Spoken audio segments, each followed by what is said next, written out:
Caloroga Shark Media.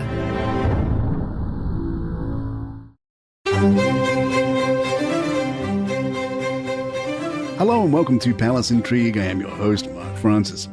Prince William is aiming to shape his royal role to fit a new era, one that connects more directly with younger generations. Wrapping up his recent trip to South Africa for the Earthshot Environmental Prize, he told reporters he sees himself approaching the role with maybe a smaller R in the royal, indicating he wants a less formal, more impactful path. For William, the traditional pomp and ceremony of royalty can feel misaligned with his goals and style. Instead, he's championing impact philanthropy, collaboration, convening and helping people with a strong dose of empathy. I think we could do with some more empathetic leadership around the world, he said, hinting at this hope for a fresh approach both for himself and for global leadership. Throughout the trip, William was more candid than usual, sharing moments about his life and family. He joked about trying to stick to a sustainable wardrobe, handling beard complaints from his daughter, and the Papa bracelet she made for him after they saw the Taylor Swift concert together. The theme of not enough royals to go around popped up again on Monday, as it was the Duchess of Edinburgh, Sophie, earning high praise for her role leading the Armistice Day service at the National Memorial Arboretum in Staffordshire today. Sophie took centre stage at the service of remembrance, where she recited lines from the poem For the Fallen by Lawrence Binyon before observing a 2-minute silence at 11 a.m.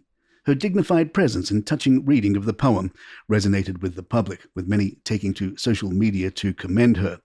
One fan called her a credit to our nation, while others noted her serene and calm manner, describing her as a valuable asset to the royal family. Sophie's presence at this event marks her second recent appearance in remembrance ceremonies. On Sunday, she joined King Charles and the Princess of Wales at the cenotaph, where she wore a vintage Valentino ensemble and shared a moment of camaraderie with Princess Catherine, placing a supportive hand on her back, a gesture noted for its warmth and symbolic support for the future Queen. Prince Harry released a statement which reads, "My fellow veterans, as we mark both Veterans Day and Remembrance Day, I reaffirm my lifelong admiration and appreciation for the service and sacrifice you and your families have made, both in times of conflict and peace. You have played a vital role in defending the values of liberty, freedom, and security. These values bind us together and have shaped you as leaders and role models. At a time of global uncertainty, remember the unity and purpose that defined your service, and do not hesitate to put that into action into your communities. That same spirit should guide all of us in facing today's challenges. Your example and morality demonstrate that true power lies in our ability to unite and confront the obstacles before us." Hello magazine noticed that possible former sex bomb Princess Anne changed her hair. Anne made an, of course, stylish appearance at the Royal British Legion Festival of Remembrance at London's Royal Albert Hall, but notably, Princess Anne's iconic updo seemed darker than her usual shade. The princess has been loyal to her signature updo since her teenage years, even styling it herself shortly after the births of her children, Peter and Zara. While hairstyles among the royals have evolved over the decades, Anne's dedication to her beehive style has made it one of the royal family's most enduring looks, even if it is now a shade darker. Palace Intrigue will be right back. Daniela also took a look at the US elections in a piece for news.co.au. She noted that Kamala Harris appeared to lack one notable celebrity endorsement. Also writes, "The most famous biracial woman in the world failed to come out and endorse the second most famous biracial woman in the world, a scenario that defies rational explanation and is guaranteed to result in some unflattering, consternation-y frown lines. You're going to ask me why, and I have no idea. As I type, hundreds of millions of American citizens have just made their voices heard on the very simple question of whether they support basic things like a woman's right to choose or whether they would prefer to deport anyone who can correctly pronounce huevos rancheros.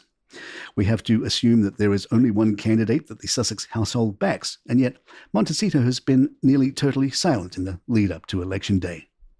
Go back even further to 2016 when the Duchess was newly dating man who can't vote Harry, and she threw her suit's stardom, such as it was behind Hillary Clinton, calling now-convicted felon Donald Trump misogynistic and divisive.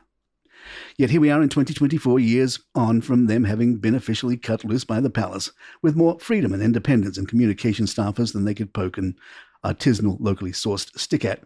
So you would have thought it would be a given that the Sussexes would play an even more vocal and visible presence this time around. The sum total of the Montecito contribution to this year's election cycle on this front came in September on National Voter Registration Day, when the Archibald Foundation team came together for a meaningful volunteer activity to support and empower our communities, with Harry and Meghan very conspicuously missing in action. A few photos of staffers doing paperwork, no matter how well-intentioned, is a bit of a limp sausage of an effort.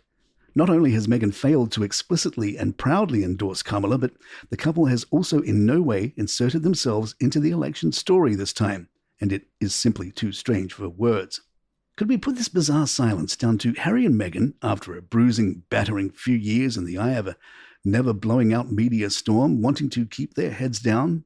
That might make sense, but also these are people whose brands and public identities, not to mention personal passions, are all about doing what is right and not what is easy. Or could the motivation be commercial? Maybe they don't want to risk becoming too polarizing, or risk becoming culture war cannon fodder and putting off potential viewers. To which I'd say, well, that horse bolted so long ago, it's crossed several sets of state lines. The Mail on Sunday's Charlotte Griffith had her own take, saying, Harry will definitely be keeping his head down and definitely burying it in the sand and possibly even running away to Portugal when he's got a new house.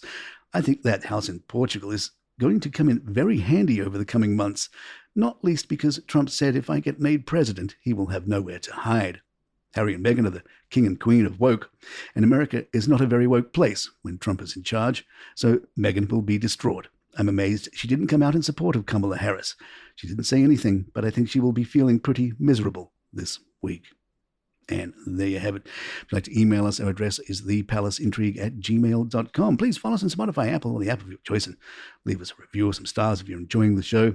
And if you want more political banter, remember you can check out our sister show, Ballot, available wherever you get your podcasts. That's Ballot. I'm Mark Francis. My thanks to John McDermott. This is Palace Intrigue, and good times.